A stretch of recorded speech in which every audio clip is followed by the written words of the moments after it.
together.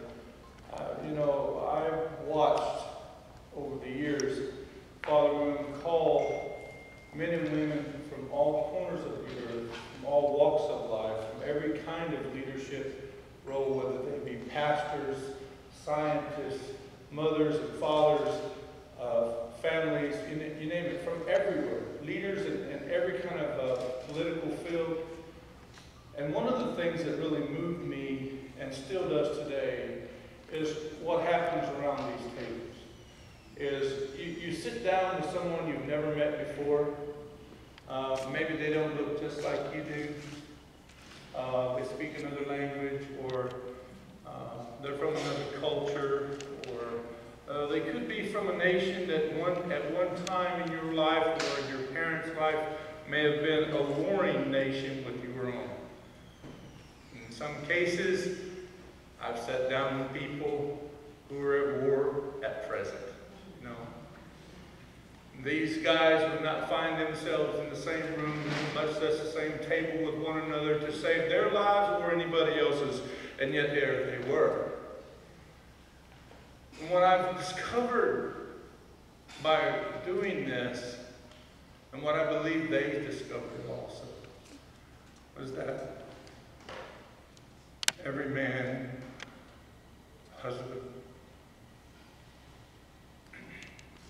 mother, father, child, we really seek the same things. We long for the same stuff. Mother wants her children to be safe. Mother wants her children to know that they're going to grow up in a place that will provide for them, you know, just the natural things, clean life, you know, and that their streets are safe, and that their communities are safe, that their nation isn't safe. So mothers want these things for their children, right? And so do fathers. We want a place where we can teach our children to pray. Father's supposed to lead his house in prayer, I believe. We want those things for one another, and we don't want anybody, and I mean anyone, to say that you cannot do those things. You know? And so this is universal. And what we've discovered is that the family is universal too. No matter what religion you are, or have, or how you pray, how you dip, or how you do it this, or, you know, it doesn't, these things don't matter. I've witnessed over the years seeing people like for the first time. I mean, and realizing that he's just like me. Amen. My enemy is just like me. He wants the same things I want. So I want to congratulate you tonight, because you are the amazing people that greatness is made of. You are, long before tonight, you're receiving an appointment as ambassadors for peace. It's because you're already an ambassador for peace, and we're just recognizing the obvious. Amen. Amen. And we appreciate you in the things that you do every day. You don't have to do it, but you do it anyway. And I just want to encourage you today. I'm honored that you're here. We are honored at the family church that you're here. We think we're in good company because you're here. So thank you for coming, each and every one of you. You're amazing to God. You're amazing to me. And I hope that we can build great friendship in the future with each other. God bless you.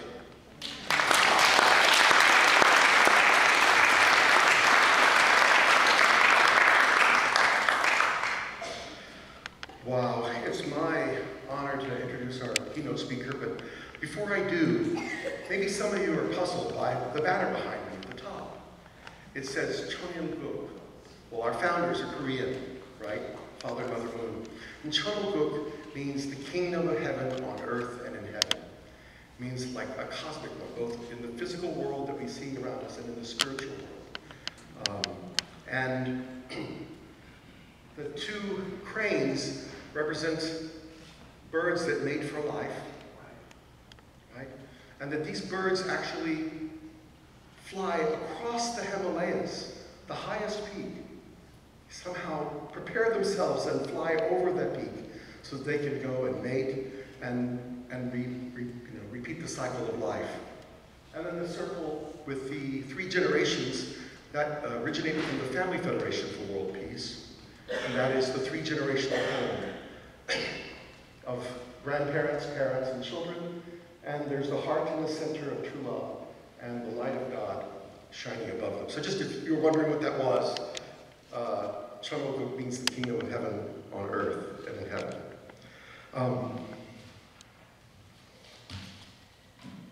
I am so glad we have this person with us tonight who is going to be our keynote speaker. His name is Tom McDivitt. He's the chairman of the Washington Times. The Washington Times is a national newspaper in our nation's capital. And he's the chairman of the company's board of directors. He became president of the Washington Times in March of 2007, just prior to the company's 25th anniversary. And he served in that position through October 2012. As chief executive officer, he was responsible for all aspects of the news and information for the company.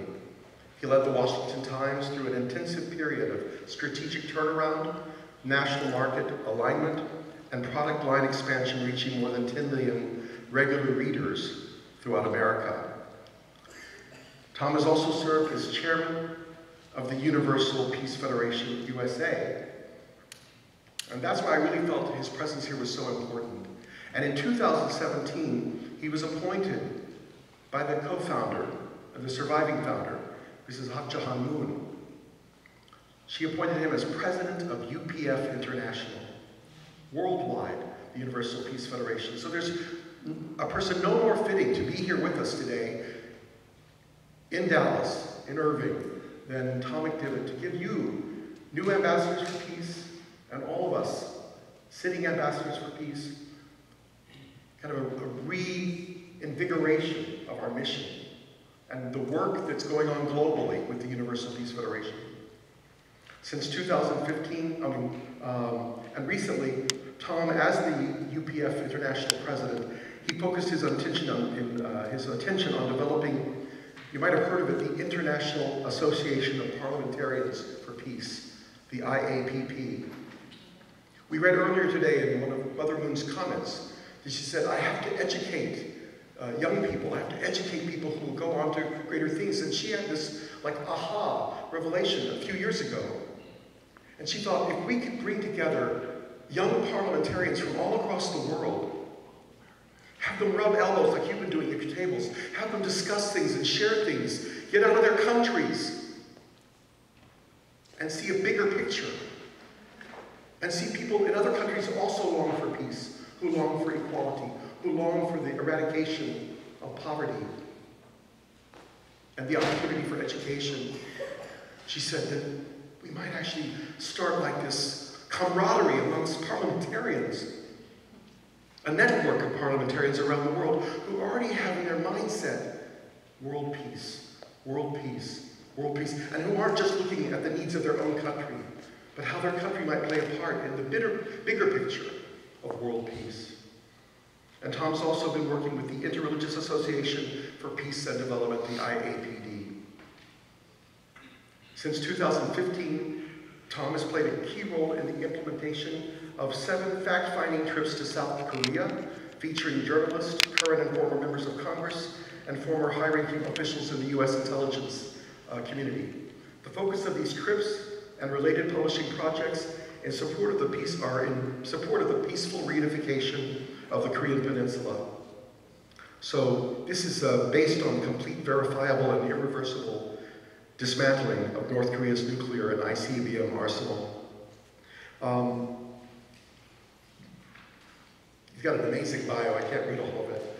But Tom graduated from the University of Maryland with a BA in government and has completed 6 Sigma training through Villanova University, along with certification in leadership and productivity courses with the Franklin Covey Company and David Allen. Mr. McDivitt serves on the board of directors for the International Center for Religion and Diplomacy and the Washington Times Foundation. He lives in Alexandria, Virginia, and is the proud father of 5 sons.